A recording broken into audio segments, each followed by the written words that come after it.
Hi, I'm Thea. Welcome back to my sewing room. So, I am someone who loves to tell the tales of how little I've paid for something.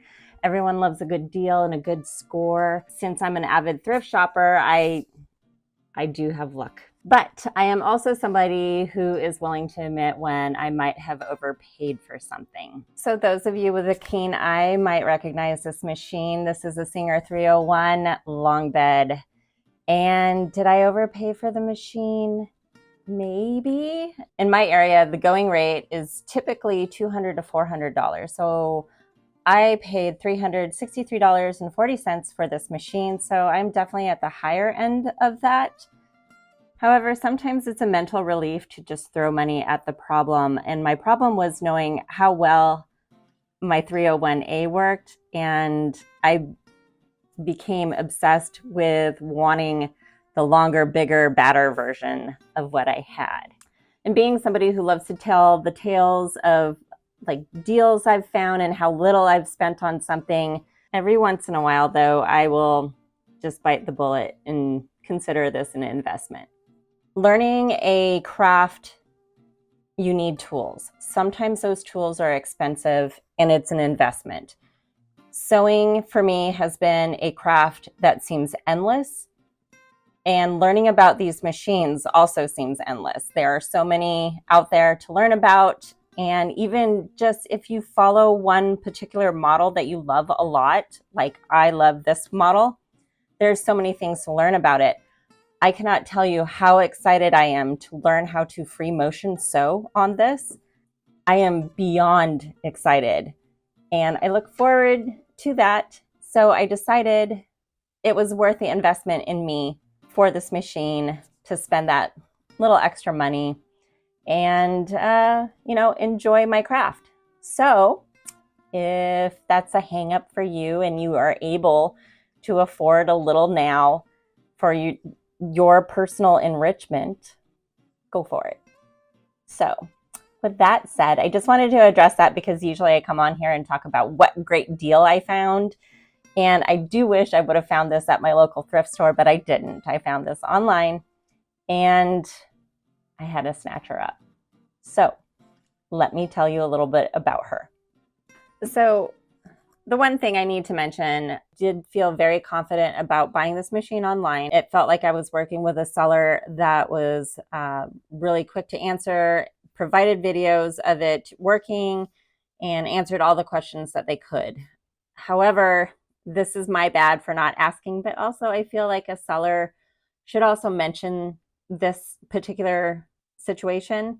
The case, it came with its original case, which is wonderful. It's in fair condition, but it has this stinky syndrome, which means that some of these older machines that sit for a while, perhaps in a basement, or just oil has spilt in there, or like I've read for some things that maybe even the adhesives kind of smell after a while.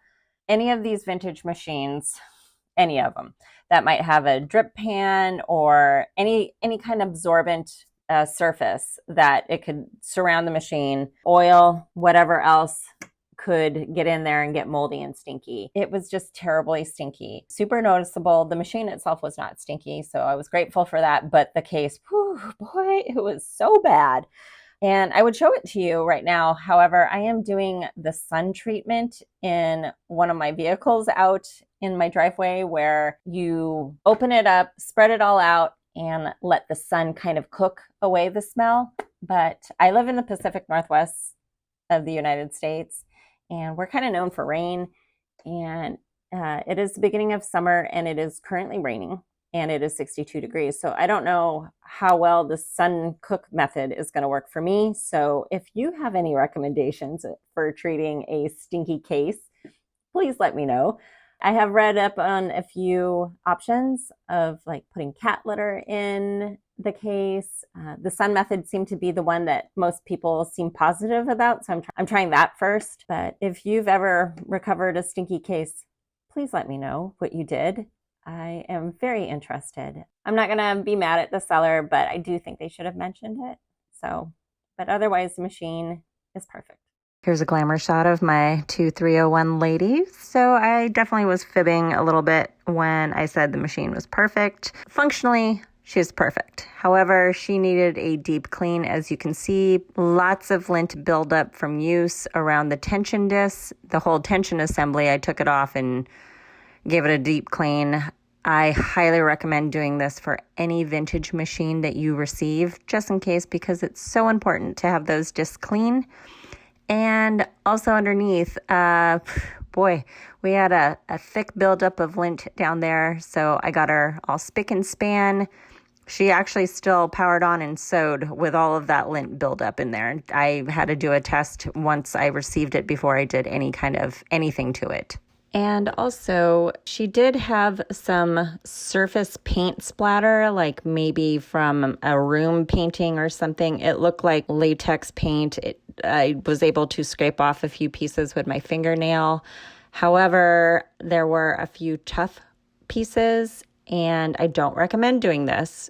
But I decided to soak the machine in sewing machine oil. I let her set for 2 days, and then I came back with this plastic razor blade. I don't recommend it just because you could scratch off a decal or ruin the paint. I just happen to have success with it, so don't come after me if you try this. And underneath the machine was surprisingly clean. I was expecting the worst just from the use that was visible up above. However, pretty clean. No complaints there. No stinky situation, unlike the case. So nice, pleasant surprise. Overall, she does have some surface scratches, but it doesn't bother me any. And yes, the original bobbin assembly was intact. I have this sped up double speed just because it took me forever to put this hem tape on this full circle skirt on a dress that has taken me about 2 months to make for no particular reason. Sometimes fixing the machines and actually sewing the stuff with the machines is a fun balancing act, but here is a sample of it at regular speed.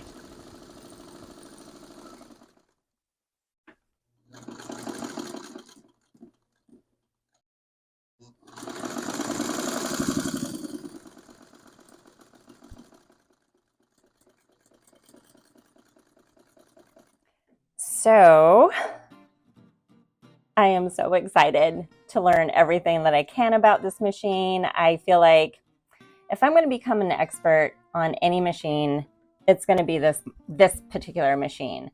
I just love it. I am so excited to learn how to do the free motion sewing. I got my embroidery hoop and my embroidery foot so I can give it a shot. Don't worry, I'll bring you along. It might be bad, but just hang in there with me. I'm hopeful. Again, if you are interested in learning sewing or just continuing to grow as a sewist, invest in yourself. Buy the good scissors, buy the good thread. This is not it. Buy the machine that you love to sew on. You only live once. As always, thank you so much for your incredible comments. You guys humble me. I'm so thankful for each one of you who finds me and gives me encouragement or shares that they're also getting into vintage machines. Good for you. I am so thrilled and so excited for you because these are great things. Thank you for watching, and bye from now. I love this machine, guys. I love it so much, and it's been killing me to not share this sooner. I've had this for a couple months now, and I've been sewing on her.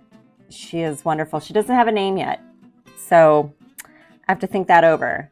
I'm someone who loves to tell the tale. I usually get comments or questions about the clothing I'm wearing. I wear clothes that I make myself, and this is no exception. So just in case you are curious about this pattern, it is from Charm Patterns by Gertie. This is the society dress from her Patreon. I cannot recommend her patterns enough. They are size inclusive. They're easy to print at home, and you can just print your size. And this is a knit fabric that I got from Joann's. on sale. And I used a FOF machine, my zigzag FOF machine, for this construction. So make your own clothes, feel good, be comfortable. You only live once.